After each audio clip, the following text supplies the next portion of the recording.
off, welcome back. And are you good? I'm good, yes.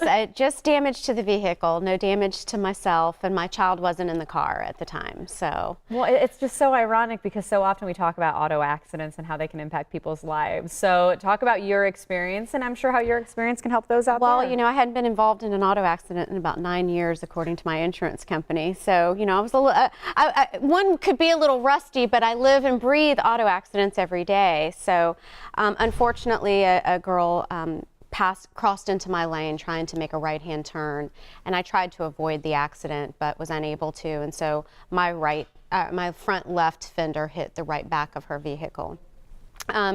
Lesson number one, again, that we always tell everyone is she just wanted to do a driver's exchange of information. And, you know, I said, no, we need to call the police. We need to have an official report done. We need to make sure we're on public property.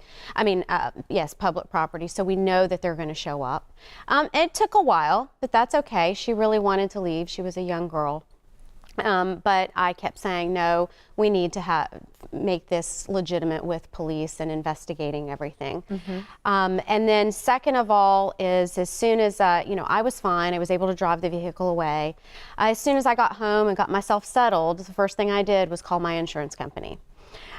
Make sure you contact your insurance company, your own personal insurance company, as soon as possible and let them know about the accident. They're going to give you all of the different options that you have available with regards to getting your vehicle repaired or going to see a doctor. Fortunately, I did not have any injuries, so I did not need to go see a doctor. And then I called her insurance company as soon as I got off the phone with my insurance company, and she had not reported it to her insurance company.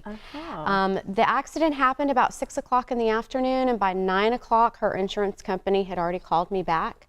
She had confirmed that it was her fault, and we already had set up where I was going to go take my car to get it fixed, and that there was going to be no cost to me. They were going to get me a rental car. So my lesson to everyone is don't wait around for the other person who's caused the accident to contact their insurance company.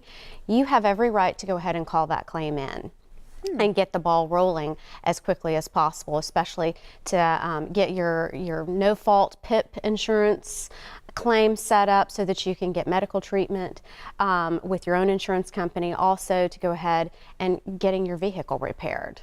And I think that's just such a good reminder, because maybe people would sit around. Because I'll be honest with you, I thought, well, if I call my insurance, that's all I had to do. No, you need to be proactive. And they will call the other insurance company. Absolutely. You're not required to call the other driver's insurance company, but having done this for a number of years, I can't tell you how many times we'll get the claim, you know, weeks after the accident has happened, and that claim still hasn't been called into the at-fault driver's insurance company. I like it. It's a little tricks of the trade for people out there watching. Right. And I also want to touch on the first point you said, too, about calling the authorities. She didn't want to. I'm sure there's a lot of times people are in that situation. Why is it always so important to do so? Well, for number one is they may provide you with false information.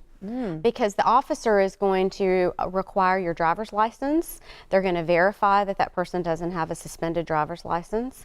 They're also going to verify that there's automobile insurance, if they can. It's not always accurate, but they can verify up to a certain level as to what the auto insurance is.